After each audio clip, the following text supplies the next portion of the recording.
Most MBA applicants use the opening line as a shock element. They start with something tragic, violent, anxiety-inducing, or scenery that gives the reader perspective that they are living a much more comfortable life compared to what the applicant went through. This approach works if your story truly has something unique, like war, trauma, coming back from a life-threatening illness, or a challenge related to your identity. For everyone else, use these three strategies. Number one, create a gap.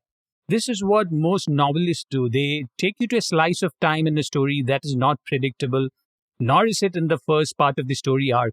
As curious beings, we tend to complete the puzzle once we start in a particular direction. That's why productivity experts ask you to write down the task and start the task. Even entrepreneurs give the same advice. Start. Once you start, you will figure it out. The same principle applies to creating a gap in your opening line. The reviewer will be forced to read the story to make sense of what you meant by the first line. While creating the gap with the opening line, don't make it so abstract that the admissions team loses complete interest in your story. There should be some hints on what to expect. Number two, avoid cliches. Any narrative around explaining something physical happening from the first person perspective, like a movie or a video game, is the most overused form of narrative in an MBA application essay. I've read unintentionally funny accounts of trivial events dramatized as an opener.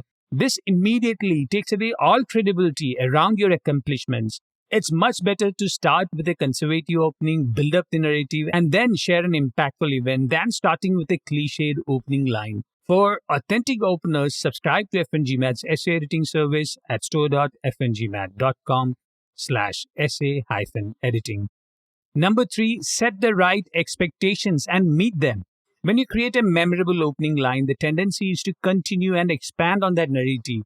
For example, if you start with a dialogue that looks out of context, the reader is expecting some hint about it in the next line. An amateur writer will immediately not only offer context, but kind of reveal the whole story in the first paragraph itself. The second, third, fourth, and even fifth paragraphs become supporting evidence about what is captured in the opening paragraph. Create a memorable opening only to hook the reader. If you need my help in creating memorable openings for your MBA application essays, contact me, Atul Jose, at store.fngmath.com/contact-fngmath.